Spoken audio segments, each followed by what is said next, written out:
Ja, soos ek laaste keer ook gesê het, was ons in die Kaap en het ons wonderlike goed in die Kaap vir die Here gedoen. Siele gewen, kankers het uitgeval, genesings het plaasgevind, siele het by die Here uitgekom. En dit is wat ek vandag met u wil praat is, dat ons moet wakker word.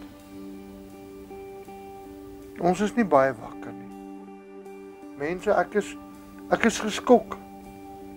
Dit is hierdie brief wat 'n vriend aan my gestuur het.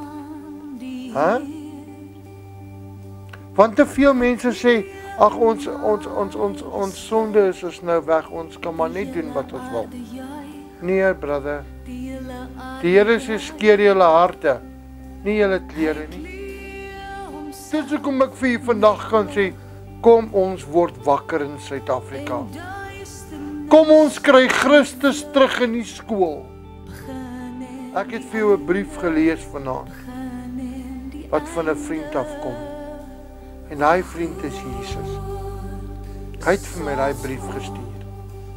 Hy het vir my gesê, laat die gemeentes dit hoor, dat die kinders van God dit hoor, dat terwyl hulle daar sit, is daar mense wat stil inkom, en wat kerke opbreek, die een na die ander een.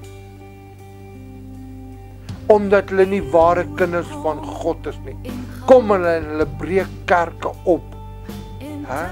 Hulle veroorsaak havoc,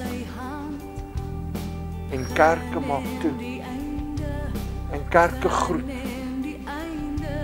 Dis hoekom wil ek vandag vir jou sê, mense, word wakker. Waar jy gaan, Jesus Christus het jou lief.